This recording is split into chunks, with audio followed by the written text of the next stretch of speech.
Turns out that humans are painfully average compared to the rest of the galaxy.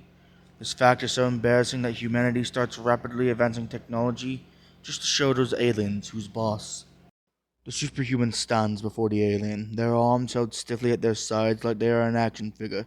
The alien, small, blue, and grub-like, looks them over curiously. It was many decades ago when mankind first encountered the Zoom. To alien movie aficionados, it came as something of a disappointment. Just sort of soft and small and round and blue. Activity limited to wandering around on its stubby little legs, looking at things and then sitting somewhere comfortable for many hours at a time. Appears to have a fondness for plants, the dossier read. As one flips the dossier pages, one runs into something a little different. Immense psychic capabilities. Possible that they can manipulate space and time with ease. Impossible to approach with harmful intent. Perpetrator loses enthusiasm for antisocial behavior the closer they get to the Zoom. Some have simply laid down on the ground and fallen asleep. The Zoom leaves them unharmed and usually looks at them with mild curiosity. Militaries across the globe erupted into something of a panic. Here was this funny little grub who could possibly rip a hole in the fabric of reality if it so chose. Never mind that it had never once shown a tendency towards anything remotely destructive. Humans had to surpass it. But assume as a force of nature, humans must become the manipulators and masters of that very same force. And so, the beast. Become epic asshole shithead time lords. Research and experimentation program was born. The masterpiece of Beast, its magnum opus and golden boy, moves towards the little Zoom. They clap their hands, enveloped in a peculiar intensity. The universe warps briefly, clicks into a slightly different slot. An hour has passed in the space of a second, and the beast, despite not appearing to have moved further, is now looming right over the Zoom, preparing to say something.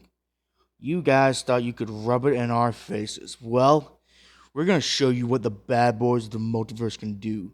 Don't ever turn your back on a human little worm. The Zoom doesn't say anything, just keeps staring. Aren't you getting all fired up? We're here to kick some ass, and you're just sitting there. The Zoom is still staring.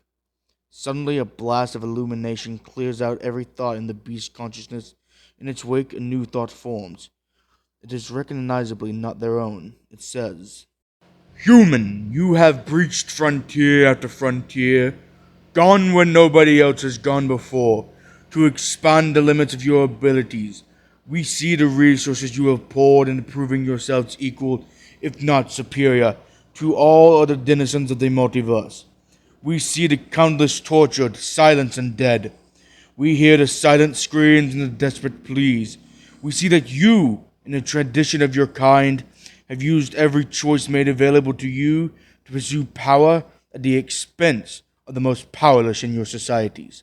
We, the Zoom, would never entertain the mere notion of such a thing. You have not surpassed us. You have not even surpassed yourselves. The thought fades as soon as it finished, but its impression lingers. The superhuman beast is left speechless, their hands trapped mid-gesture. They can't help but wish that they'd been annihilated with a massive laser or something. Now all that is left to do is stand before a terrible and inescapable conclusion. The Zoom continues to stare.